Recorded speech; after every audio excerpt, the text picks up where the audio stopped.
Ji ma'am, absolutely, Thank you बिल्कुल। so much. Thank you so much. So I will always start with my work. एक quotation है Paracelsus का कि all things are poison. There is nothing which is not a poison. The right dose differentiates a poison and a remedy. दुनिया में हर चीज़ एक विष होती है, बस आपको उसकी डोज का निर्धारण करना होता है।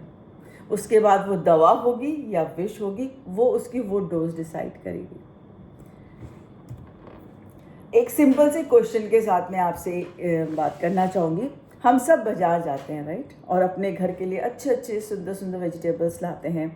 लाके हम उसे अपने घर में पकाते हैं, अपनी फैमिली के लिए, अपने लव्ड वंस के लिए।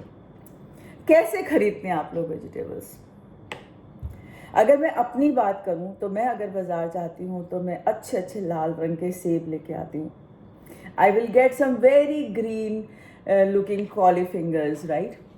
I will get some very very nice white color गोभी, बहुत सुंदर सुंदर सी गोभियाँ जिन पे कोई निशान ना हो, वो चीज़ लेके आती हूँ। मैं कुछ ब्रिंजल्स खरीदती हूँ ये देखते हुए कि इसमें कोई कीड़ा ना लगा हो। मैं आपको ज़्यादा दूर नहीं ले जाना चाहूँगी, मैं आपको सिर्फ 10 से 15 साल पीछे लेके जाना चाहती हूँ। क्या हमारी सब्जियाँ ऐसी दिखती थी? क्या आपने इस साइज़ के टोमेटोज देखे थे जो इतने लाल थे? Have you ever seen this kind of brinjals और कॉलीफ्लावर्स इतने बड़े, इस साइज के, इस कलर के? अगर आज हम एक एप्पल को लेते हैं और मैं उसको किसी किताब से या आर्टिफिशियल इंटेलिजेंस से कंपेयर करूँ तो बहुत ज़्यादा फर्क नहीं है, वो वैसा ही दिखता है जैसा वो किताबों में दिखता है। कभी एप्पल इतने खूबसूरत हुआ ही नहीं करते थे। ये हुआ कैसे? ये सब हुआ कैसे?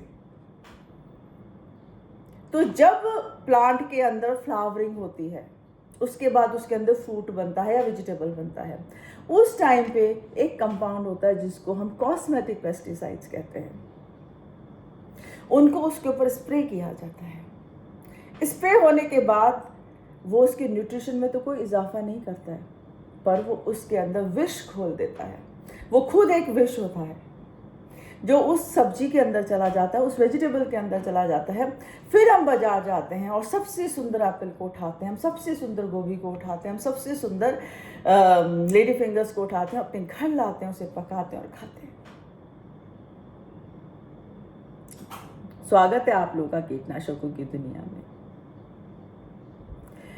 और ये जो कीटनाशक होते हैं, ये हमारी सब्जियों को कीटों से बचाते हैं, प्लस उन्हें एक सुंदर स्वरूप देते हैं। तो मैं हमेशा एक बात करती हूँ कि economy has taken over ecology.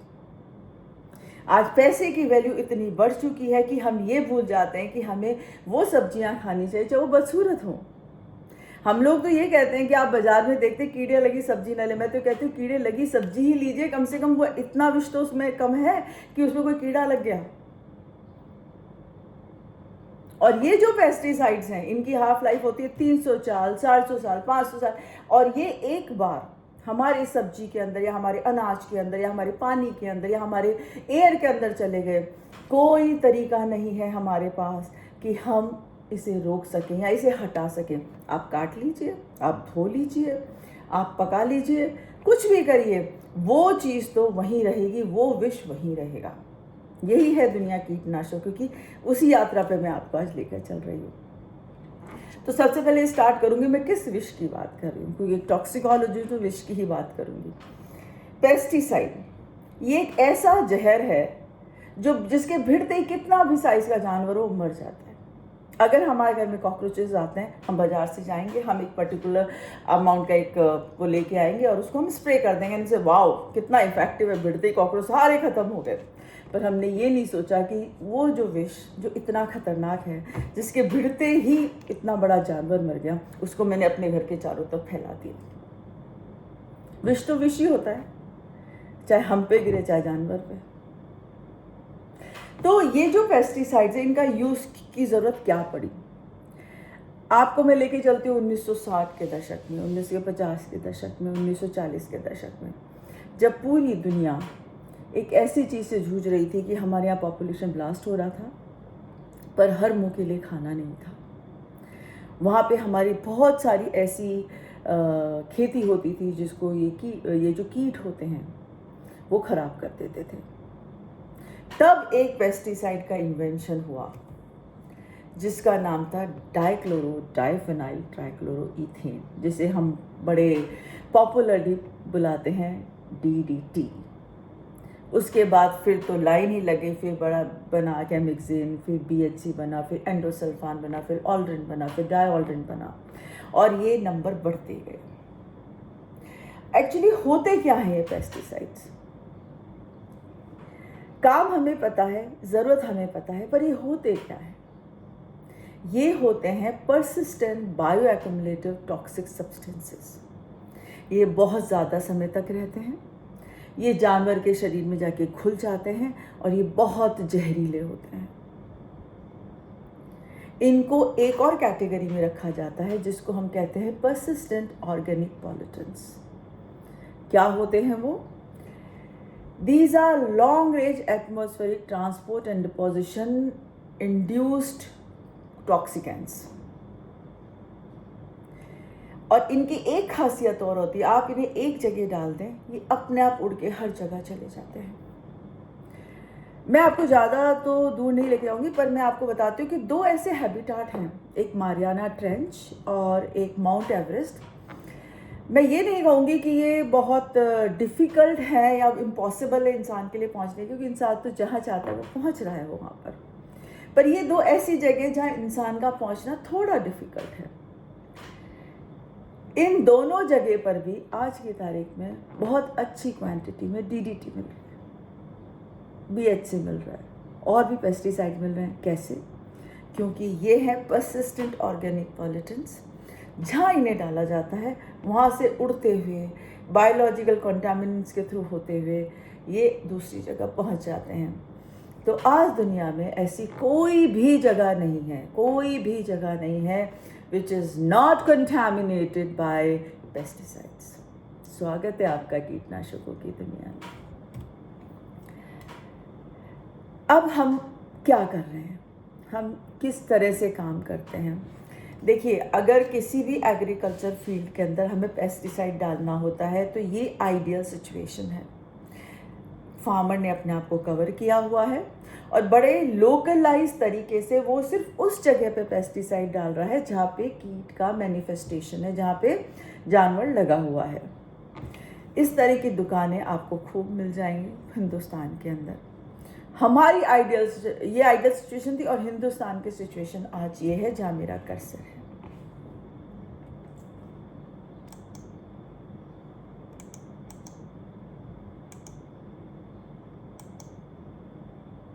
This is a small video which I wanted to show you. I don't know why it's not working. चलिए, ये जो वीडियो है ये मैंने लिया था, मैं गई थी हनुमानगढ़ में। मैं बहुत ज़्यादा फार्मर्स के बीच में जाती हूँ, उनसे बात करती हूँ, उनकी जो स्थितियाँ हैं, किस तरह से वो काम करते हैं फील्ड के अंदर, वो सब मैं उनसे पूछती हूँ। तो ये जो सिचुएशन है ये वाली, this is in Hanumangarh, Ganganagar. यहाँ पे कोई लोकलाइज एप्लीकेशन नहीं है। आराम से, खूब आराम से अगर आप देखेंगे तो ये बिना कुछ पहने हुए ओपनली स्प्रे कर रहा है फील्ड के अंदर। कोई फ़र्क नहीं पड़ता कहाँ मैनिफेस्टेशन है, कहाँ मैनिफेस्टेशन नहीं है कीट का। तो हम क्या कर रहे हैं, जितना ज़रूरत है उससे बहुत ज़्यादा डाल रहे हैं। कारण कि हमारे फार्मर्स एजुकेटेड नहीं हैं, हमारे फार्मर्स अवेयर नहीं है वो किस तरह के जहर से खेल रहे हैं। और अंत में हो क्या रहा है, सब कुछ जा रहा है हमारी मदर नेचर के अंदर।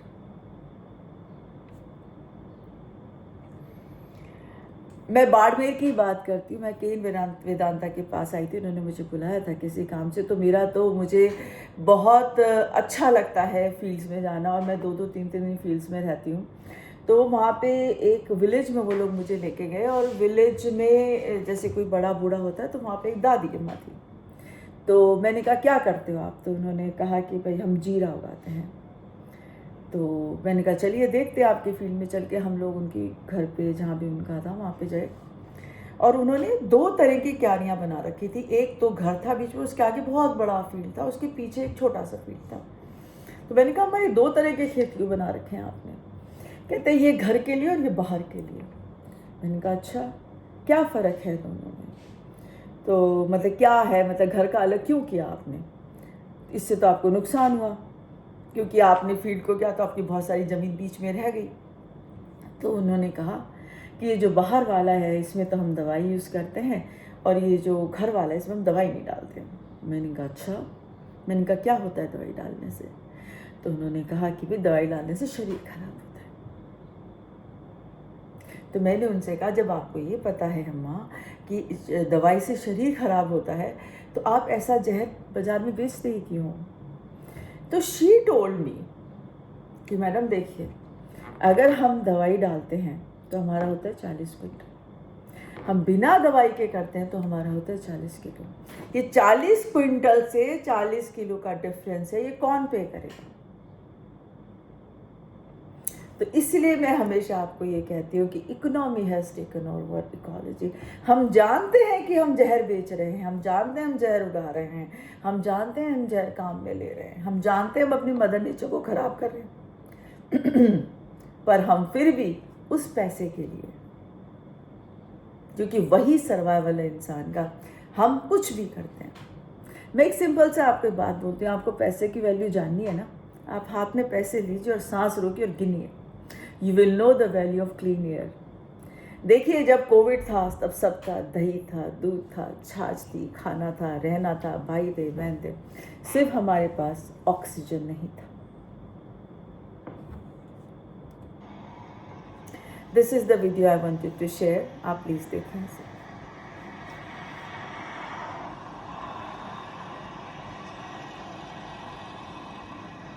आप देखिए साथ में बर्ड्स उड़ रही हैं, बटरफ्लाइज उड़ रही हैं। सी द एप्लीकेशन, कोई लोकलाइज्ड एप्लीकेशन नहीं है। कोई भी इस व्यक्ति ने जो खुद एक फार्मर है वो अपना भी कोई बचाव नहीं कर रहा है।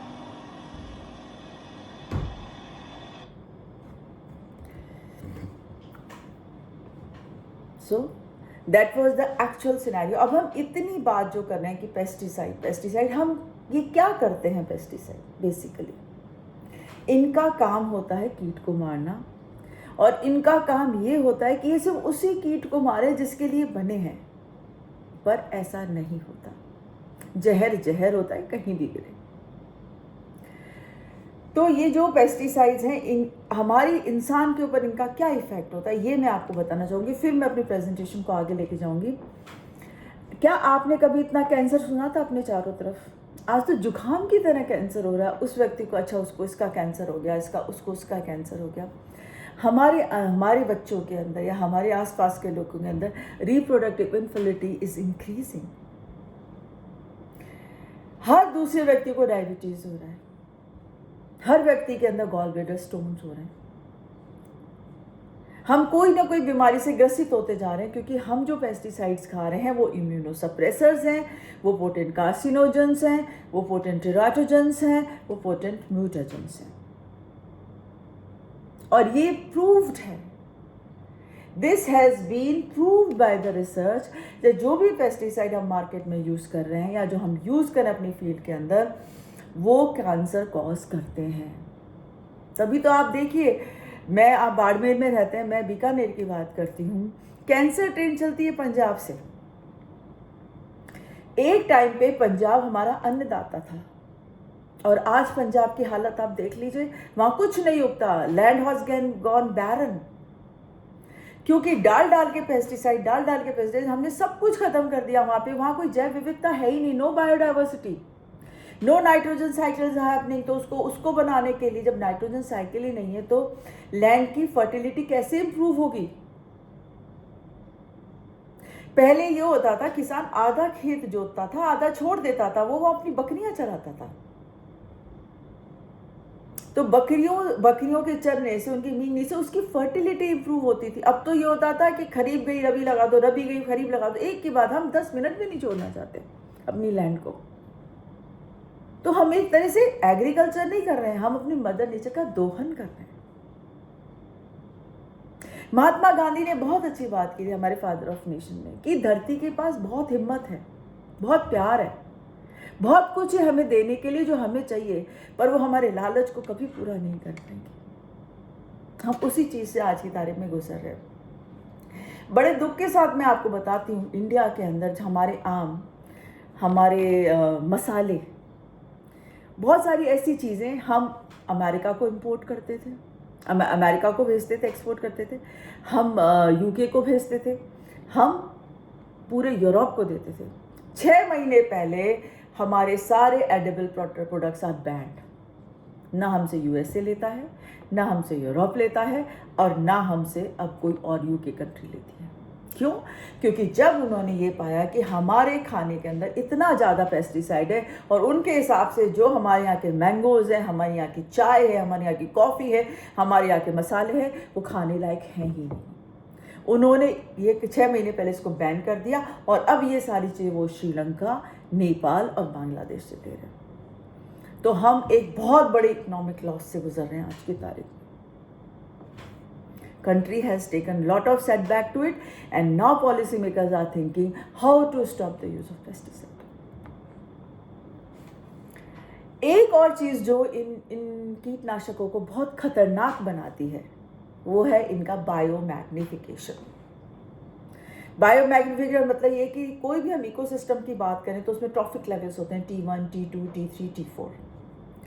तो अगर कोई भी पेस्टिसाइड हमने T1 लेवल पे, मतलब सबसे लोवेस्ट ट्रॉफिक लेवल पे अगर हमने डाला, तो वो होता है करीब 0.003 ppb। मैं एक एक्वाटिक इकोसिस्टम की बात कर रही हूँ यहाँ पर। वो 0.003 ppb है। उसको जू प्लैंक्टॉन्स खाएंगे तो वो मल्टीप्लाई होकर 0.04 ppm हो जाएगा। ये पार्ट्स पर बिलियन था, ये पार्ट्स पर मिलियन है। देखिए, पानी से ही लिविंग सिस्टम में जाते हुए 1000 टाइम मल्टीप्लाई हो। इसी अगर कोई छोटी फिश खाएगी, minnows are eating it, it becomes 0.5 ppm। और जब इस 0.5 ppm को कोई बड़ी मछली खाएगी DDT को, तो ये और बढ़ के हो जाएगा 2 ppm। और जब इसे कोई रैप्टर खाएगा, या कोई इंसान खाएगा, या कोई और बड़ा ट्रॉफिक लेवल खाएगा, देन इट बिकम्स 25 ppm। तो आप देखिए 0.003 ppb अप्लाई हुआ था, और हम तक पहुंचते पहुंचते ये 25 पार्ट्स पर मिलियन हो गया। 0.003 ppb 5 पर बिलियन से 5 पर मिलियन में हो गया। तो ये जैसे जैसे हम आगे बढ़ते जाते हैं ट्रॉफिक लेवल में, हमारे इनकी खतरनाक, इनका डिपोजिशन, इनकी टॉक्सिसिटी बढ़ती जाती है। अब आप सोचिए कि इंसान सबसे ऊपर है, तो हम किस आइसबर्ग पे खड़े हैं आज की तारीख में। She is Raquel Carson, she is my hero. मैं उन्हें अपना हीरो बुलाती हूँ। ये एक अमेरिकन मैराइन बायोलॉजिस्ट थी, जिन्होंने पहली बार ये बात उठाई कि DDT is harmful for birds.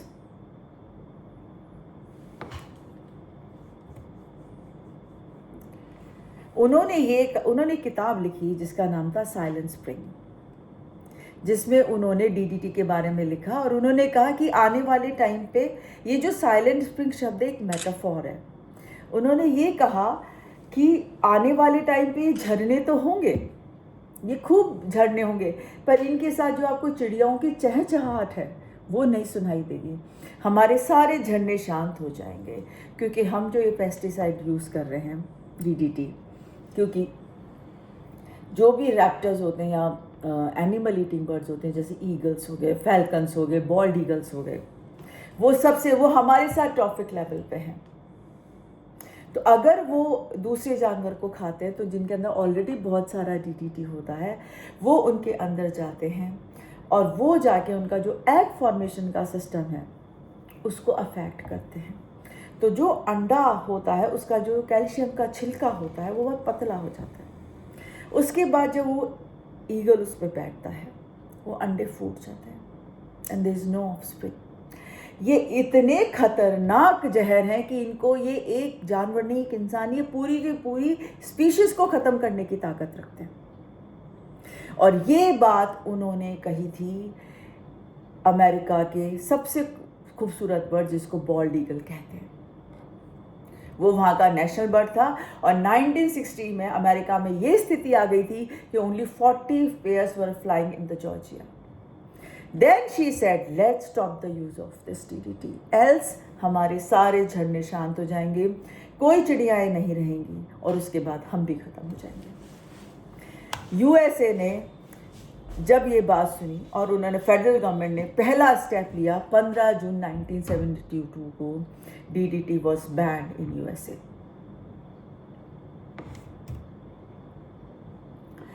ये जो DDT है ये एक बहुत ही मिराकुलस कंपाउंड है।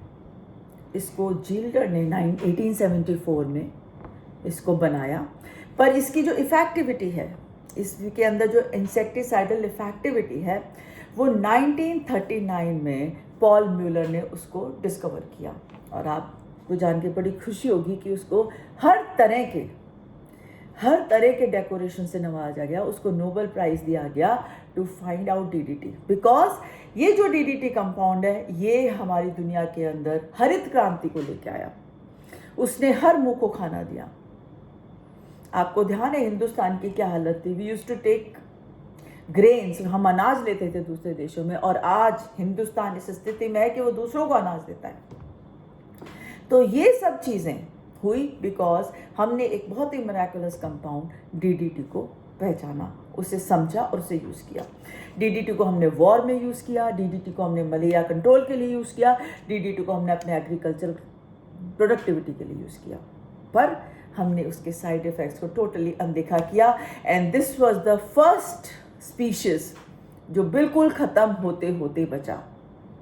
जब फेडरल गवर्नमेंट ऑफ USA ने स्टेप लिया, उन्होंने इनका आर्टिफिशियल ब्रीडिंग करी, इनके सेंटर्स बनाए, इनके DDT को बिल्कुल बंद कर दिया, totally they stop in everything. 1972 onwards कभी भी अमेरिका के अंदर DDT यूज़ नहीं हुआ। DDT की हाफ लाइफ होती है 300 साल, 250 साल। तो अब आप सोच लीजिए जो 1960 में DDT यूज़ हुआ, कब जाके हमारी धरती से हटेगा, और हम तो आज भी यूज़ कर रहे हैं। अब बात करते हैं हिंदुस्तान की। आज की तारीख में दुनिया में कोई भी कंट्री DDT नहीं बनाता सिवाय भारत के। चाइना ने 2007 में इसके प्रोडक्शन को बंद कर दिया था। साइलेंट स्प्रिंग किताब के आने के बाद दुनिया की सारी कंट्रीज ने DDT के यूज को बंद कर दिया। सिर्फ 2 कंट्रीज हैं, one is India and other is Africa. Maybe we are more stronger human beings, हम आज भी DDT को यूज करते हैं। 2014 में स्टॉकहोम कन्वेंशन ने ये कहा भारत को कि you have just 10 years, finish the stop of this menace. इस जहर का यूज बंद कर दीजिए, आपके पास 10 साल हैं। तो आइडियल सिचुएशन में ये होना था 2024 में इंडिया को DDT का यूज बंद कर देना था, पर ऐसा नहीं हुआ। इंडिया ने फर्दर 5 years मांगे हैं कि मुझे 5 साल और दो, तभी मैं इसको फेस आउट कर पाऊंगा, नहीं तो मैं नहीं कर पाऊंगा। ऐसा क्यों भारत चाहता है? क्योंकि जो इंसेक्टिसाइडल प्रॉपर्टीज DDT की हैं वो किसी भी और पेस्टिसाइड में नहीं है। पहली बात, मलेरिया कंट्रोल के अंदर DDT बहुत तो नहीं कहूँगी, DDT ही यूज़ होता है भारत के अंदर। मैं दिल्ली में रहती हूँ, मेरी सोसाइटी के नीचे जनवरी से लेके अप्रैल तक रोज सुबह फ्यूमिगेशन होता है DDT का। क्या कर लेगा एनवायरमेंटल टॉक्सिकोलॉजिस्ट? मैं सिर्फ अपने नाक पे कपड़ा बांध के बैठ जाती हूँ। और जो भी और पेस्टिसाइड्स बनाए गए DDT को फेज आउट करने के लिए वो बहुत महंगे हैं। India being the 3rd world country, उसके लिए कॉस्ट बेनिफिट रेशियो बहुत मैटर करता है। जिस रेट में हमें DDT मिलता है या हम बनाते हैं, मिलता तो है ही नहीं सर, हम ही बनाते हैं, हम ही एक कंट्री है जो बनाते हैं, और उसको फिर हम बेचते हैं अफ्रीका को। ये देखिए, इंडिया ने 1972 में एग्रीकल्चर के लिए बैन कर दिया, पर आज भी हिंदुस्तान के अंदर DDT का इलीगल यूज़ कंटिन्यूड है। इसके अलावा आप कभी भी किसी पेस्टिसाइड की दुकान पे जाएंगे, आप DDT वहाँ से खरीद सकते हैं। अब आपके ऊपर है, आप उसे एग्रीकल्चर में यूज़ करें, चाहे आप उसे फील्ड में यूज़ करें। और आज की तारीख में हमारे अंदर, हिंदुस्तान के अंदर, we are using DDT as the primary source to eradicate mosquito borne diseases like malaria।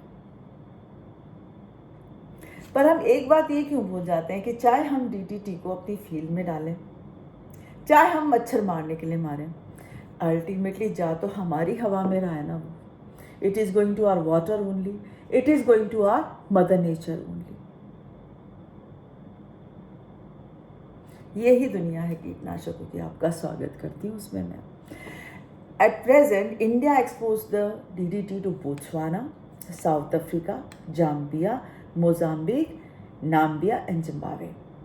So हम ही अकेले लोग हैं जो बना रहे हैं, हम ही उसे यूज़ कर रहे हैं, और हमारे अलावा ये 5-6 कंट्रीज़ को यूज़ कर रही हैं. बाकी पूरी दुनिया में इन कीटनाशकों को बंद कर दिया गया है.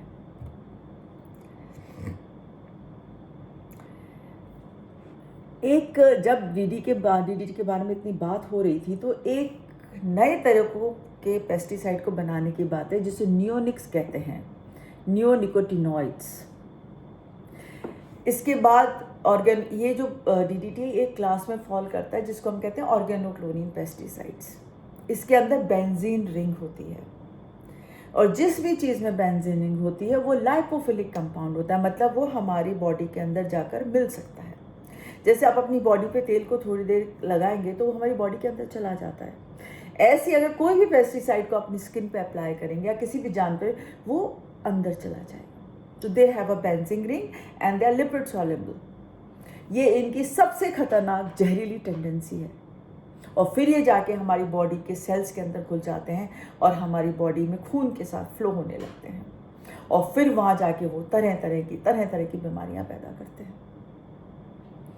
उसके बाद कुछ नई तरीके के पेस्टिसाइड है, जैसे मैं ऑर्गेनोफॉस्फेट्स की बात करती हूँ, कार्बामेट्स की बात करती हूँ, पायरेथ्रॉइड्स की बात करती हूँ, निकोटिनॉइड्स की बात करती हूँ. ये पेस्टिसाइड आए, ये बहुत महंगे पेस्टिसाइड थे. ये उस क्वांटिटी में अवेलेबल ही नहीं है जिस क्वांटिटी में इनकी ज़रूरत है दुनिया में. और कोई भी पेस्टिसाइड हो, वो होता तो जहर है, वो एक नहीं तो दूसरे जानवर के लिए खतरनाक होगा. और these neonics, they are very harmful to honeybees. आपको पता है ना, if there are no honeybees, there will be no humans. Because honeybees and the other beneficial insects, they are responsible to do pollinations, and then the food, flowers and fruits will grow for us. धीरे धीरे समय के साथ ये होने लगा कि pesticide जैसे पहले 5 ppm डालते थे तो उससे इंसेक्ट ख़त्म ही नहीं होते थे. फिर 10 डाला, 2 साल बाद फिर 30 डाला, 3 साल बाद 50 डाला, और आज ये है कि इतनी हाई क्वांटिटी में पेस्टिसाइड यूज़ हो रहा है, जो आज से अगर हम 20 साल पहले जाए, जो 5 ppm पे हमें रिजल्ट्स मिलते थे, वो आज 50 ppm पे भी नहीं मिल रहा है. Reason, every living being has a tendency of protection. जब हम किसी भी कीटनाशक को यूज़ करते हैं किसी भी कीट के ऊपर, तो वो स्पीशीज़ अपने अंदर एक रेजिस्टेंस को डेवलप कर लेती है, जिसे हम कहते हैं पेस्टिसाइड रेजिस्टेंस. तो पहले जो कीट 5 ppm पे मर रहे थे, आज 50 पे वो रेजिस्टेंट है. ये एक दूसरा सबसे बड़ा खतरनाक स्थिति है देश की, कि पेस्टिसाइड का यूज़ बढ़ता जा रहा है because insects are getting resistance to its application. जो अभी मैंने आपसे बात करी थी कि बर्ड्स को डीडीटी कैसे इफेक्ट करता है, तो इस तरह से शेल थिनिंग होती है. और ये पिक्चर मैंने इसलिए रखी है कि मैं आपको दिखा पाऊँ कि कितने खतरनाक हैं ये पेस्टिसाइड्स. ये इस तरह से there is no offspring, they will just break. इस तरह की श्रिंकेज होने लगती है व्हेन बर्ड्स ईट ग्रेन्स. हम 2 ही तरह की बर्ड्स होती हैं, या तो बर्ड्स दाना खाती हैं, दे आर ग्रेशियस बर्ड्स, और रैप्टर्स, बर्ड्स ऑफ प्रे, जो दूसरे छोटे जानवरों को खाते हैं. ये तो बहुत ही ख़तरनाक सी फ़ोटो है, पर मुझे लगा मैं आपसे शेयर करूं. ये जो फ़ोटो है ये मैंने इसलिए ली थी कि एक इंसिडेंट मैंने देखा था. मैं अलवर के पास एक सिटी है तिजारा, वहाँ अगर आपको ध्यान हो तो अलवर एक बहुत ही एग्रीकल्चर प्रो सिटी है. उसके चारों तरफ पहाड़ियाँ हैं, और पहाड़ियों के बीच में बहुत अच्छा हरा भरा लैंड है जो फील्ड्स के रूप में यूज़ होता है. तो मैं ऐसे ही गई तो एक फार्मर, उस टाइम बीज बोने का टाइम था, तो मैंने देखा कि उसने एक परात के अंदर लिया, बीज लिया, और वहाँ पे ये क्या कहते हैं इसको, दीमक का बड़ा प्रकोप है अलवर के अंदर। तो इतना बड़ा ऑल्ड्रिन का शीशी लिया और उसमें पूरा उसमें डाल दिया और उसको सुखाने के लिए बाहर फैला दिया। तो मैंने उनसे कहा कि भैया ये आपको इतना नहीं डालना था, सिर्फ 2 ड्रॉप डालना था, वो भी पानी में मिलाकर, आपने तो पूरी बोतल डाल दी। तो ही सेड कि मैडम इससे एक फ़ायदा है। मैंने कहा क्या फ़ायदा है? बोला अब इसको चिड़िया नहीं खाई। मैंने कहा अच्छा। बोले नहीं तो फिर क्या है, हमें वो करना पड़ता है, प्लस दीमक तो बिल्कुल भी नहीं लगेगी। तो वो चीज़ जो इतनी जहरीली बना दी आपने, जो चिड़िया भी नहीं खाएगी, उसके बाद से जो धान निकलेगा, ग्रेन निकलेगा, या दाल निकलेगी, दलहन निकले, कुछ भी निकलेगा, वो हम खाएंगे। तो ये एक इस तरह की मास पॉइजनिंग है, जब चिड़ियाओं ने उस टाइप के उसको खा लिया एंड दे ऑल डाइड। तो सोचिए हमारे साथ हम क्या कर रहे हैं।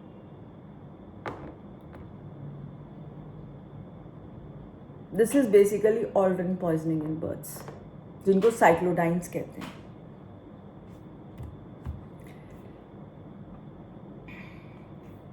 देखिए एक बात हम अच्छे से जानते हैं कि water cycle is the life cycle.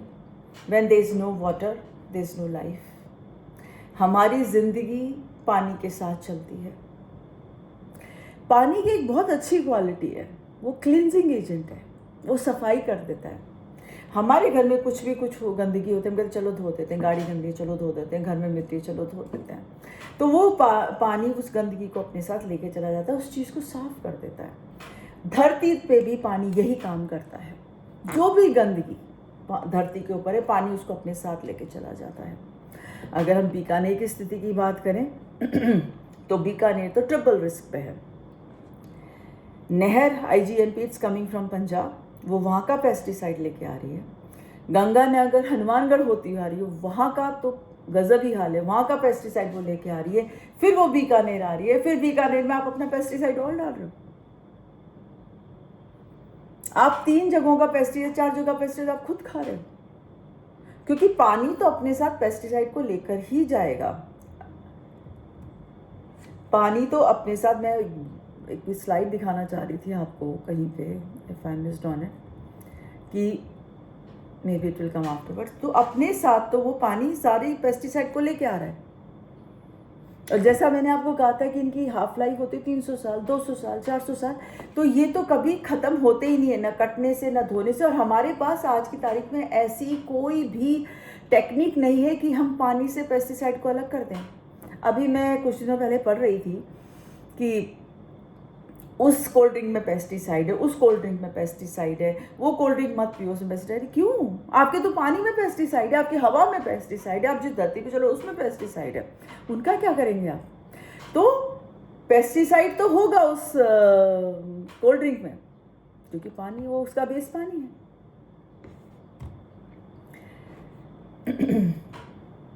अब मैं आपसे कुछ थोड़ी बहुत रिसर्चेस शेयर करूंगी। मैं एक प्रोजेक्ट रन कर रही हूँ, राष्ट्रीय उच्चतर शिक्षा अभियान का 1 करोड़ का प्रोजेक्ट है, जिसमें हमने 3 सिटीज़ को ले रखा है साथ में, अलवर, भिवाड़ी, तिजारा, जिसमें हम पानी के अंदर और दूध के अंदर पेस्टिसाइड्स की क्वांटिटी को एस्टिमेट कर रहे हैं। देखिए हम रोज़ सुबह उठते हैं, हमारा सबसे पहला काम होता है कि हम अच्छी से 1 कप चाय पी लें। जो चाय नहीं पीते वो कॉफ़ी लोग पीपल होते हैं मेरे जैसे, हम 1 कप कॉफ़ी पिए। कभी भी, अब तो यूट्यूब अवेलेबल है, या आप कभी जाए मुन्नार की तरफ, साउथ की तरफ, वहाँ जाके देखिए कि सुबह 9:30 बजे जाइए टी गार्डन्स में, आप वहाँ 1 मिनट नहीं खड़े रह सकते। T is a very delicate plant, उसको पेस्टिसाइड की अत्यंत ज़्यादा ज़रूरत है। तो वहाँ पे पेस्टिसाइड एक्यूमुलेट हो गया उन लीव्स के अंदर। उसके बाद जो हमारी कैटल है वो घास खाती है। घास के अंदर सबसे ज़्यादा पेस्टिसाइड होता है, क्योंकि घास बिल्कुल ज़मीन के नीचे ऊपर होती है। तो whatever pesticide in the earth it goes come to the grass. तो cattle grazes on the grass.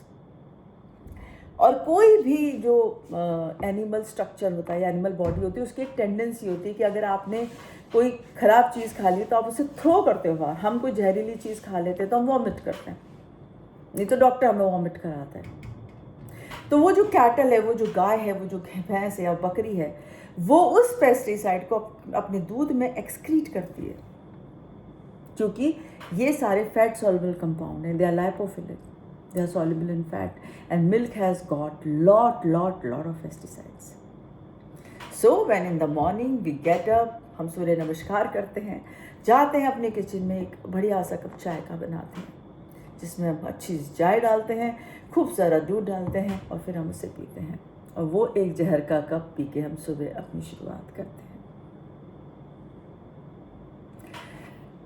तो हमने एक स्टडी को कंडक्ट किया अलवर के अंदर, और हमने जो भी मिल्क के सोर्स थे, चाहे वो पैकेट बंद था, चाहे वो नॉर्मल डेयरीज थी या लोकल लोग जो गाय रख रहे थे, हमने वहाँ जा के उनके मिल्क के सैंपल्स लिए। हमने हर जगह से, जैसे सिलीसेड लेक है जो मेन वाटर सोर्स है अलवर का, हमने वहाँ से पानी लिया, हमने ट्यूबवेल से पानी लिया, हम हर वेंडर्स के पास गए, हमने वेंडर से उनके जो भी दूध वो सेल कर रहे थे, ढाबों से हमने पानी लिया, जो भी एक source of consumption for humans हो सकता था, हमने उन सबको कलेक्ट किया।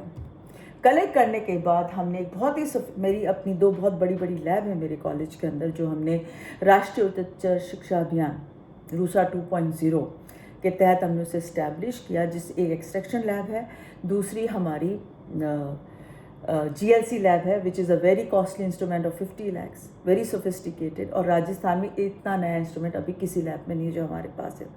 हमने उसके अंदर पेस्टिसाइड कंटेमिनेशन को देखा इन दोनों सैंपल्स के अंदर, इन are labs using gas liquid chromatography. And मैं आपका ध्यान ये जो total OCP, total organochlorine pesticides के अमाउंट की तरफ लेकर जाऊंगी। यहाँ पे ये देखिए it is mean plus minus standard error. तो आपका ध्यान इस फर्स्ट वैल्यू पे जाना चाहिए, दैट इज 0.9, 1.7, 1.9, 1.5, 0.7, 0.8 एंड 1.6 ppb। और जो आइडियल सिचुएशन है as per WHO it should be 0.0000। फिर भी एक परमिसेबल लिमिट उन्होंने बनाई विच इज़ 0.001 ppb, और हम आज पी रहे हैं 0.7, 1.7, 0.9, 0.7, 0.8 एंड 1.6। तो I can say that our water is not drinkable. हमारी धरती का जो पानी हम पी रहे हैं इट इज़ नॉट पोर्टेबल। हम एक्चुअली डोजेज ऑफ कैंसर ले रहे हैं धीरे धीरे कि कोई ना कोई कैंसर तो होगा ही हमको। इसके बाद हमने जो मिल्क सैंपल्स लिए, हमने उनके अंदर पेस्टिसाइड्स को देखा। हमने 23 पैरामीटर लिए। We have taken alpha, beta, gamma, delta, BHC, heptachlor, heptachlorepoxide, aldrin, dieldrin, alpha chlorine, gamma chlorine, endosulfan, DDT के सारे वो DDE, DDD, DDT, एवरीथिंग, जितने हमारे पास 23 पैरामीटर्स थे, हमने उसके लिए अपनी GLC को कैलिब्रेट किया, और उसके बाद हमने उन पेस्टिसाइड्स को इन सैंपल्स के अंदर देखा। देखिए कहीं पे हमारे जो सैंपल्स थे वो 99.9% पॉजिटिव थे। किसी के अंदर कोई पेस्टिसाइड था, किसी के अंदर कोई पेस्टिसाइड था, किसी के अंदर सारे पेस्टिसाइड्स थे। अब यहाँ पे आप जब जस्ट कंपेयर कर लीजिए उन वैल्यूज़ को, वहाँ था 0.7, यहाँ है 2.5, वहाँ पे था 0.8, यहाँ है 1.7, वहाँ था 2.2, यहाँ है 4.2। दैट मीन्स मिल्क के अंदर 10 गुना पेस्टिसाइड है पानी से ज़्यादा, क्योंकि it contains fat and these compounds are fat soluble। तो हम अपने दिन की शुरुआत एक कप चाय के साथ नहीं, एक कॉकटेल ऑफ पेस्टिसाइड्स के साथ करते हैं। स्वागत है आपका कीटनाशकों की दुनिया में। These are certain abbreviations, I am not going very scientific about it। तो इसका ये सारे पेस्टिसाइड्स का टोटल निकालने के लिए है। These are the amount of pesticide we have checked in। This I already discuss. सबसे ज़्यादा हमें BHC और DDT मिला इसके अंदर, और हमने एक चीज़ और ये देखी कि जहाँ फील्ड ज़्यादा है, हमने फिर क्या किया, इसको 4 पार्ट में डिवाइड कर दिया, ईस्ट वेस्ट नॉर्थ साउथ। हमने कोशिश करी कंपेयर करने की कि अलवर सिटी के किस तरह पेस्टिसाइड ज़्यादा है। तो हमें साउथ की तरफ ज़्यादा मिला, क्योंकि that is the place where Alwar connects to Jaipur. और अगर आप अलवर से जयपुर जाएंगे तो आप बहुत सुंदर सरिस्का को क्रॉस करेंगे, उसके चारों तरफ बड़ी सुंदर सुंदर एग्रीकल्चर फील्ड्स हैं, but that area is maximum prone to pesticides because वहाँ एग्रीकल्चर फील्ड्स बहुत ज़्यादा हैं और वहीं पे सरिस्का सेंचुरी है। तो हम खुद तो मर ही रहे हैं, अपने साथ साथ उस वाइल्ड लाइफ को भी मारते जा रहे हैं। कितनी बार ऐसी रिपोर्ट्स आती है कि टाइगर फाउंड डेड, रीज़न पता नहीं है, टाइगर के पेट में 30 किलो की गांठ निकली है। अरे तो वही तो कैंसर है, that is what cancer is. हमने तो ऐसा लग रहा है कि एक वो उठा रखा है कि हम भी नहीं बचेंगे और इस धरती पे किसी को भी नहीं छोड़ेंगे। जब हम बात करते हैं सतत विकास की, when we talk of sustainable development, it is development without destruction. बहुत बहुत फर्क है एक्सपेंशन और डेवलपमेंट के अंदर। हम एक्सपेंड होते जा रहे हैं, हम डेवलप नहीं हो रहे हैं। अगर हम डेवलप हो रहे होते तो हम अपनी मदर नेचर को साथ लेके चलते। हम इस चीज़ को भूल चुके हैं आज की तारीख में कि ये धरती हमारी नहीं है, this is not our own. हम आखिरी लोग नहीं यहाँ रहने वाले। हमने ये धरती अपने ग्रैंड पेरेंट्स से ली है और हमें इसे अच्छी कंडीशन में अपने बच्चों को देना है, उनको अपने बच्चों को देना है। हम तो इस तरह से जी रहे हैं आज की तारीख में कि दी एंड, हमारे बाद तो यहाँ कोई रहेगा ही नहीं। तो जहाँ बात सतत विकास की होती है, वहाँ सबसे पहले हमें अपने पर्यावरण का ध्यान रखना है। आप मुझे एक बात बताइए, मैं आप सबसे पूछती हूँ, आपको अगर कोई कॉलोनी अच्छी नहीं लगती तो आप घर बदल लेते हैं, यार इस कॉलोनी में बड़ी गंदगी है, लाइट कटती है, जगह अच्छी नहीं है, लोग अच्छे नहीं है, हमें बदल लेनी है। अगर आपको सिटी अच्छी नहीं लगती, अरे this city is very small, यहाँ कुछ डेवलपमेंट नहीं है, यहाँ कुछ अच्छा नहीं है, हम दूसरी सिटी में चले जाते हैं। आपको अगर स्टेट अच्छी नहीं लगती, अरे यहाँ बहुत क्राइम है, हम इस स्टेट में नहीं रहे, हम दूसरे स्टेट में चले जाएंगे। और आपको अगर देश ही पसंद नहीं, आपको भारत से प्यार ही नहीं, तो आप देश बदल लेते हैं। मुझे आप ये बताइए कि आपकी धरती माँ की जो हालत आपने कर रखी है, अगर इसको कुछ हो गया तो आप कहाँ जाएंगे, कहाँ रहेंगे? कोई और अर्थ तो है ही नहीं हमारे लिए। एक ही अर्थ है, एक ही मदर नेचर है, इसका ध्यान रखना हमारी जिम्मेदारी है और हम आज उस जिम्मेदारी से पूरी तरह से भाग रहे हैं। ड्राइंग रूम टॉक नहीं है पर्यावरण संरक्षण। पर्यावरण संरक्षण है थिंक ग्लोबली वर्क लोकली। पूरी दुनिया का सोचिए, अपने लेवल पे एक काम करिए जो आप पर्यावरण संरक्षण के लिए कर सकते हैं। एक और रिसर्च मैंने करी, ये मैंने करी थी Indian council of medical research के साथ, और ये बड़ी मुझे बहुत तकलीफ़ होती है इस रिसर्च को डिस्कस करते हुए। मेरे जब मैंने करी थी तो पता नहीं मैंने कैसे कर ली इसको, ये बहुत दुखदाई तरह की रिसर्च है। हमने ये काम किया था SMS मेडिकल कॉलेज जयपुर के साथ, और ये Indian council of medical research new Delhi का एक प्रोजेक्ट था। उन्होंने मुझे ये जिम्मेदारी दी थी कि आप इंसानों के अंदर बताइए कि कितना पेस्टिसाइड है। तो हमने एक प्रोजेक्ट बनाया जिसमें हमने जनाना हॉस्पिटल, महिला चिकित्सालय, अगर कोई जयपुर के आप लोग हों तो आप जानते होंगे, 2 बड़े हॉस्पिटल हैं SMS मेडिकल कॉलेज के। इसके अलावा बनी पार्क, एक संजीवनी हॉस्पिटल है वहाँ पर बनी पार्क में, जहाँ एक particular class of social people come थे। क्योंकि मुझे लगा जनाना हॉस्पिटल, महिला चिकित्सालय में एक पर्टिकुलर क्लास ऑफ पीपल जाता है, पर मुझे एक हायर तबके को भी अपने साथ लेना था। तो हमने इसमें 101 महिलाओं को हमने आइडेंटिफाई किया। जब ये महिलाएं इन हॉस्पिटल्स में आती थी, 3रे महीने ऑफ प्रेगनेंसी या 4थे महीने ऑफ प्रेगनेंसी, हम उनका ब्लड लेते थे, ह्यूमन ब्लड। उन 101 औरतों का हमने ब्लड लिया। उसके बाद डिलीवरी होती थी, हमें फ़ोन आता था, हम लोग बाहर खड़े रहते थे।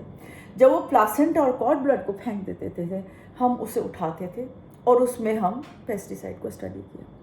फिर उसके बाद 4थे-5वें दिन जब मदर आती थी या मदर हॉस्पिटल में होती थी, हम जाके उसका मिल्क लेते थे और हमने इन सब को एक्सट्रैक्शन के थ्रू, गैस लिक्विड क्रोमेटोग्राफ के थ्रू हमने इसके अंदर पेस्टिसाइड की क्वांटिटीज़ निकाली। इस रिजल्ट को देख के तो एक बार रोंगटे खड़े हो जाते हैं।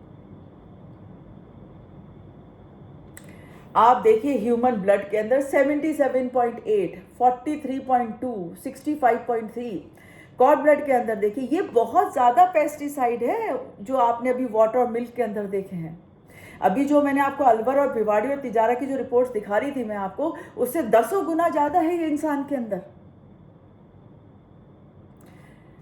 एक टाइम पे ये कॉन्सेप्ट था कि placenta act as a barrier, मतलब अगर माँ कुछ जहरीला खा लेगी तो बच्चे तक नहीं जाएगा क्योंकि प्लासेंटा उसे रोक देगा। No, that is shattered.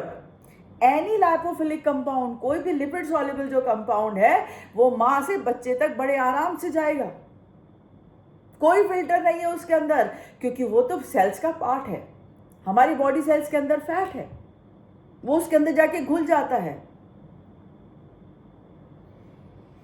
तो ये जो पेस्टिसाइड्स हैं, they are known to be teratogens. मतलब आपने देखा होगा कि बच्चे के हाथ यहाँ तक अटैच हैं, या बच्चे का सर बड़ा है, या बच्चे के अंदर कोई डिफॉर्मिटी है, उसकी 4 टांगे हैं या 2 टांगे या कुछ भी, anything, any deformity with child is born, pesticide is the answer to it because they are potent teratogens. फिर क्या किया हमने, ये एक और चीज कंपेयर करी कि जो नॉर्मल डिलीवरीज थी उनका अलग से ब्लड देखा, और जो डिलीवरीज प्री मैच्योर थी, एबॉर्शंस थे, क्योंकि 101 महिलाओं में सारे फुल टर्म नॉर्मल डिलीवरीज नहीं थे, कुछ सिजेरियन थे, किसी का एबॉर्शन हो गया, किसी की प्री मैच्योर डिलीवरीज हो गई, हमने उनके उसको भी कंपेयर किया। ये मेरे रिसर्च करंट साइंस में पब्लिश्ड है। तो हमने ये पाया कि जो एबॉर्शंस थे जिनके अंदर, या जिनके अंदर नॉर्मल डिलीवरीज नहीं थी, उनके अंदर पेस्टिसाइड की क्वांटिटी बहुत ज़्यादा थी। और ये रिपोर्ट हर जगह नेट पे अवेलेबल है, आप पढ़िए इसको कि pesticides they are immunosuppressors, they are hormone suppressors. सारा इस बॉडी में सारा खेल तो इम्यूनिटी और हार्मोन्स का ही है ना। जब उसी को जाके वो डिस्टर्ब कर देंगे तो फिर तो कुछ भी हो सकता है। तो these pesticides are also known to induce abortions, premature deliveries and deformities in children. And these are the amount of pesticide found in mother's blood, cord blood and placenta. ये ह्यूमन सैंपल्स हैं आपके खुद के, अपने जयपुर के। इसके बाद हमने जब तीसरे दिन मदर्स मिल्क को लिया, हमने उसको सब्जेक्ट किया पेस्टिसाइड एनालिसिस के। 4.3, 0.2, 0.2, 0.07, 0.2, 0.1, 1.1, 0.1, 5.2 हेप्टाक्लोर। तो हम क्या करें, जब हमारा बच्चा या तो पहले तो जैसे तैसे बच के वो बाहर आ गया, पैदा हो गया इस दुनिया में इतने कुछ के बाद, फिर हम उसको मदर्स मिल्क पिला रहे हैं। और मदर मिल्क कुछ नहीं है, वो उस कॉकटेल ऑफ पेस्टिसाइड है जो उस माँ ने उस खाने में खाया। क्योंकि mother's body is a animal body, उसने भी जो अपना बर्डन अपने अंदर ले रखा है पेस्टिसाइड का, वो अपने दूध के थ्रू से एक्सक्रीट कर रही है, और वो सारा हमारा बच्चा से पी रहा है। तो मतलब हमने तो ये ठान ली है कि हम भी नहीं बचेंगे, हम अपनी जनरेशन्स को भी नहीं बचने देंगे, न बायोडाइवर्सिटी को बचने देंगे। ऐसा लगे जैसे हमने तो कसम खा रखी है कि इंसान तो बचेंगे नहीं आने वाले टाइम पर। ये कुछ रिपोर्ट्स मैंने आप लोगों के लिए कंपाइल की हैं, अहमदाबाद से, बेंगलोर से, बॉम्बे से, कलकत्ता से, न्यू दिल्ली, करनाल, लखनऊ, जहां से mother's milk contamination has been reported. ये ह्यूमन मिल्क कंटामिनेशन है, जिन्होंने 6.5, अहमदाबाद से 6.5 DDT, WHO कहता है कि they should be no DDT in human milk, they should be no BHC in human milk, और अगर है तो 0.0001 pp भी हो सकता है, अगर है भी तो हम उसको एक्सेप्ट कर लेंगे। पर यहाँ तो इतना ज़्यादा है, तो क्या हम ये कह सकेंगे कि mother milk is not fit for drinking? क्या हम डब्बा बंद पे शिफ्ट हो जाएं? क्योंकि डब्बा बंद दूध होता है वो एक प्रोसेस्ड मिल्क होता है, उसके अंदर फैट की क्वांटिटी कम होती है, जहाँ फैट की क्वांटिटी कम होगी वहाँ पेस्टिसाइड कम होगा। तो this is an alarming situation for nonveg eaters also. हमारी एक स्टडी ये भी कहती है जो लोग नॉनवेज खाते हैं, क्योंकि वो रेडी मीट खाते हैं, उसके अंदर सबसे ज़्यादा पेस्टिसाइड होता है, they have more pesticide in their blood than people who are eating vegetarian food.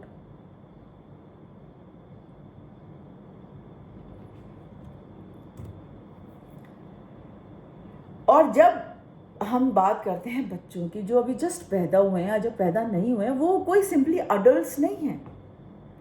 उनकी बॉडी फिजियोलॉजी, उनकी इम्यूनिटी, मॉर्फोलॉजिकली, फिजियोलॉजिकली, बायोकेमिकली वो हमसे बहुत अलग होते हैं।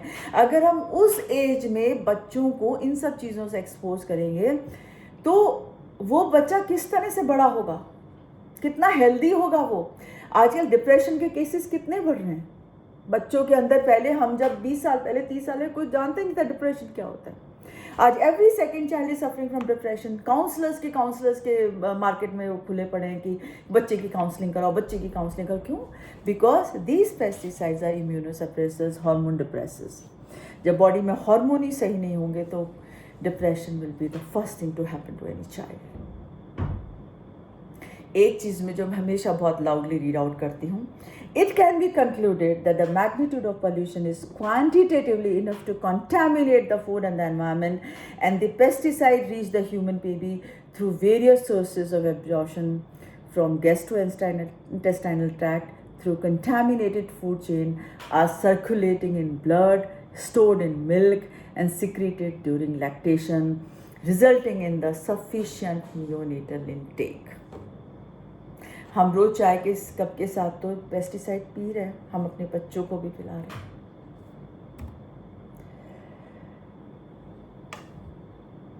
ये मैं आपसे भी पूरा अभी डिस्कस ही कर रही थी कि हम क्यों इन पेस्टिसाइड से इतना डर रहे हैं, क्या कारण है।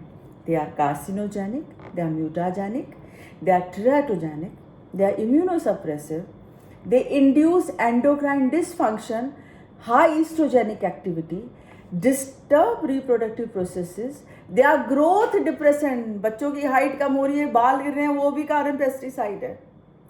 Induce several psychogenic, neurogenic abnormalities. I spoke about depression in every stage, adults में भी ये हो रहा है।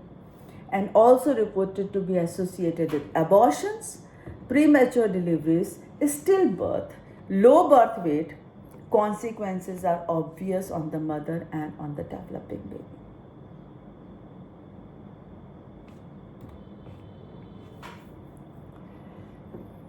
So, and one more two things which I want to talk: the gallbladder stones and diabetes. They are also reported to be associated with pesticides. Every second person is having gallbladder stones. Every second person is having diabetes. Every second person is having cancer. It was not there 20 साल पहले. ज़्यादा दूर मत जाइए, 20 साल पहले ही चले जाइए, तब ये सब ऐसी स्थितियाँ नहीं थी.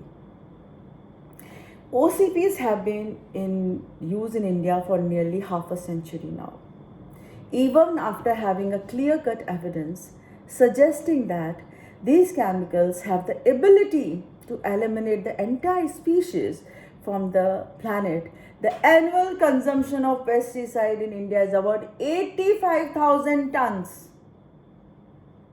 इतना सब करने के बाद आज भी हिंदुस्तान के अंदर 85,000 टन्स ऑफ पेस्टिसाइड यूज हो रहा है, जिसमें ऑर्गेनोक्लोरिन इज द बल्क, क्योंकि वो सस्ते हैं, वो अवेलेबल हैं, उसे हम खुद बना रहे हैं. तो अब करना क्या है? इतनी सब तो हमने बात कर ली कि पेस्टिसाइड्स खराब हैं, पेस्टिसाइड्स ये हैं, पेस्टिसाइड्स वो हैं. अब करना क्या है? क्या कर सकते हैं? There are certain things which we can do, but definitely पहली चीज़, पेस्टिसाइड्स का यूज़ बंद नहीं हो सकता. कारण क्या आप अपने पड़ोसी को भूखा मरते देख सकते हैं? तो जिस दिन पेस्टिसाइड का यूज़ बंद हो गया, दुनिया की आधी जनता भूखी मरेगी. क्या हम वो कर सकते हैं? इसके रीज़न दो हैं: पेस्ट रेजिस्टेंस, प्लस जो हमारी धरती की हमने जो अब तक हालत कर दी है, वो ऐसी कर दी है कि बिना पेस्टिसाइड और फर्टिलाइज़र के वो कुछ उगा ही नहीं सकती. तो शायद मैंने आधी तो नहीं, 75% जनता भूखी मरेगी, वो मेरा सही स्टेटमेंट होगा. तो क्या करना है? तो हम बात करते हैं इंटीग्रेटेड पेस्ट मैनेजमेंट की. कुछ लोकलाइज एप्लीकेशन ऑफ पेस्टिसाइड्स हो, धरती पे वो ना जाए, हमारे पानी को वो कंटेमिनेट ना करे. देखिए, अब तक जो हो रखा है उसको तो ख़त्म होने में 200-300 साल लगेंगे. आज तक जो आज भी आपने अगर एक ड्रॉप ऑफ पेस्टिसाइड डाल दिया, आज से आप 300 साल काउंट कर लीजिए उसके. वो तब ख़त्म होगा। तो जो हो गया पिछले सालों में वो तो है ही, और जो आप ऐड करो वो भी होता जाए, तो कहीं पे आके हमें कहीं पे रुकना पड़ेगा, कहीं पे हमें डिसीजन लेना पड़ेगा कि क्या हम ऐसे ही बढ़ते जाएंगे। हो सकता है साल, 200 साल, 300 साल कुछ भी ना हो इस धरती के ऊपर। क्योंकि क्या होता है, जब पेस्टिसाइड अप्लाई होता है तो वो एक पर्टिकुलर पेस्ट के लिए अप्लाई होता है, पर उस खेत के चारों तरफ, उस खेत के चारों तरफ बटरफ्लाइज भी हैं, उस खेत के चारों तरफ हनी बीज भी हैं। तो ये वो इंसेक्ट्स हैं जो बेनिफिशियल इंसेक्ट्स हैं, वो भी ख़त्म होते जा रहे हैं पेस्टिसाइड के एप्लीकेशन से। तो मतलब हमने तो अपने आप को चारों तरफ से घेर लिया है कि हमें तो बचना ही नहीं है। या कुछ ऐसे हमारी जो कल्चरल प्रैक्टिसेस हैं, यूज़ ऑफ नीम है, ये सब चीज़ें, हम ये सब, नीम पे आजकल बहुत काम चल रहा है, तो ये सब चीज़ें हमें हेल्प कर सकती हैं। कुछ पेस्ट स्पेसिफिक प्रीडेटर्स होते हैं जो खुद ही जानवर होते हैं, वो पेस्ट को खाते हैं, उनको हम यूज़ कर सकते हैं। रेडिएशंस को यूज़ कर सकते हैं स्टरलाइजेशंस के लिए। और आजकल तो कुछ GMOs, जेनेटिक मॉडिफाइड ऑर्गेनिजम्स भी आ रहे हैं जिनके ऊपर बहुत काम चल रहा है कि हम इस तरह की चीज़ें यूज़ करें। देखिए, अब जो सिचुएशन है आज की तारीख में, जिसको मैं एज अ टॉक्सिकोलॉजिस्ट देख पाती हूँ, हम सीधे केमिकल्स पे चले गए। अब हमें केमिकल से वापस नेचुरल पे आना है, राइट? तो जब केमिकल से नेचुरल पे आना है, तो देखिए बिगाड़ने में अभी इतना समय तो लग गया, 100 साल तो लगा दिए ना बिगाड़ने में, 70-75 साल, तो सुधरने में भी कोई 50 साल तो लगेंगे ना। पर मेरे को ऐसा डर है, बीइंग अ टॉक्सिकोलॉजिस्ट, या मैं जो फील्ड में देखती हूँ, जब मैं अपने लैब के अंदर रिपोर्ट्स को पढ़ती हूँ, तो मेरे रोंगटे खड़े हो जाते हैं कि हम बहुत कुछ खो देंगे, बहुत कुछ खो देंगे। ऐसा ना हो कि लौटना ही मुश्किल हो जाए। So thank you so much with this note कि हम रोज़ एक ऐसा काम करें, एक कुछ ऐसा काम करें कि हम अपने पर्यावरण को बचा सकें। एक दिन दोस्त के साथ जाएं, उसकी गाड़ी शेयर करें। एक दिन हम ऐसा दिन निकालें कि हम कोई वेस्ट ना करें। एक दिन कम बिजली काम मिले। तो ये छोटी छोटी सी कॉन्ट्रीब्यूशन है जो हम लोकली कर सकते हैं। पेस्टिसाइड तो बिल्कुल मत यूज़ करिए घर के अंदर। थोड़ा बहुत दाना चिड़िया खा रही है, खा लेने दीजिए। जानवर कुछ खा रहे हैं, प्लीज़ खा लेने दीजिए। घर में पेस्टिसाइड को बिल्कुल मत यूज़ करिए। फार्मर्स जो कर रहे हैं वो तो उनको हमें समझाना है, उन्हें अपने साथ लेके चलना है, उनको इकोनॉमिकली सपोर्ट करना है, क्योंकि वो ही हमारे लिए खाना उगाते हैं। पर हम अपने लेवल पे जो छोटे काम कर सकते हैं हम ज़रूर करें। हम अपने बच्चों को समझाएं, अपनी क्लासेस में इस बात को बोलें। हम अगर किसी फील्ड में जाते हैं तो हम फार्मर्स से मिलें। मैं जाती हूँ, मेरी हर कॉन्फ्रेंस के अंदर स्पेसिफिकली हम लोग इस तरह से कुछ अरेंज करते हैं। हम ट्रैक्टर भर के हम आसपास के फार्मर्स को बुलाते हैं, हम उन्हें समझाते हैं कि किस तरह से पेस्टिसाइड को यूज़ करना है, नहीं करना है, खुद को भी बचाना है, दुनिया को भी बचाना है। तो विद दिस नोट मैं आपको कुछ चीज़ें और बताना चाहूँगी। ये जो मैं इवेंट्स की बात कर रही थी आपसे, हम लोग इस तरह के हम लोग काम करते हैं। I met the ministers also and I got the award also. I keep visiting people. इस तरह की हम लोग प्रेस रिपोर्ट्स भी बनाते हैं, हम लोगों को अवेयर कराते हैं कि दे शुड नो कि कितना ख़तरनाक जहर है पेस्टिसाइड। हमने 7 पेटेंट किए गवर्नमेंट ऑफ इंडिया के साथ, और एक पेटेंट हमने उसमें ये करा है जिसको हम अब कमर्शलाइज करने की कोशिश कर रहे हैं कि एक ऐसी मशीन, क्योंकि देखिए हमारे फार्मर्स पढ़े लिखे नहीं हैं, दे आर नॉट अवेयर। अब समय भी कम है, मैंने कहा ना कि केमिकल से नेचुरल जाने में ऐसा ना हो कि हम बहुत कुछ खो दें। तो एक ऐसी मशीन की एक तरफ से आप पेस्टिसाइड डालें जिससे उसमें क्वांटिटी हो, और एक तरफ से हम पानी डालें और एक फॉर्मुलेशन बन के आ जाए जिसमें फार्मर्स के पास नापने की कोई चीज़ नहीं है, उनको पढ़ना नहीं आता। तो एक ऐसी मशीन छोटी सी हमने बना के गवर्नमेंट ऑफ इंडिया को दी है। बहुत जल्दी हम उसे कमर्शलाइज करने वाले हैं। हम लोग अभी करीब 22 इंटरनेशनल इवेंट्स कर चुके हैं, जिसके अंदर all these events are based on environmental protection, environmental conservation. These are the international conferences and events I've been doing. These are certain glimpses where we try to involve every class of the society, the corporates, the academicians, the researchers, the scientists, everyone. They should come and join us in this noble cause of saving the environment. These are the patents with Government of India, out of which one might get commercialized very soon. These are 30 books I've written on environmental conservation, all to save the environment. I thank all the contributors and everyone who have worked with me in these books. These are two latest publications. We have one on the milk contamination in Alwar. We just had it 2 months back. This is my laboratory, and these are the group of people who are always running in the field, going around, getting samples. And this is the last conference we did with Maharana Ganga Singh University, Bikaner, just now from 26th to 27th. And देखिए ये जो काम हम लोग करते हैं बहुत महंगा काम है. एक सैंपल के एक्सट्रैक्शन में 70,000 रुपये लगते हैं और एक जगह से हमें कम से कम 400 सैंपल लेने होते हैं. तब हम किसी रिसर्च को या किसी नंबर को pollution control board of India को या राजस्थान गवर्नमेंट को या सेंट्रल गवर्नमेंट को भेज पाते हैं. तो इसके लिए जो हमें पैसा मिलता है, पहला पैसा हमें मिला था Indian council of medical research से, उसके बाद यूजीसी से मिला, अभी राष्ट्रीय उच्चतर शिक्षा अभियान अनुसार 2.0 गवर्नमेंट ऑफ राजस्थान से मिला. उनका मैं बहुत बहुत धन्यवाद करती हूँ क्योंकि उन लोगों के हेल्प के बिना ये रिसर्च नहीं हो सकती थी.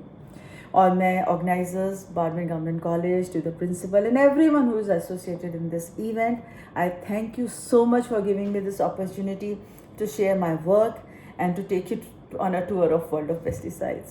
You can reach me on my email mamta810@gmail.com. My mobile numbers are here. You can contact me, you can talk to me, we can get together, work together. And I thank you so much for hearing me. You made my day. It was such a wonderful World Environment Day.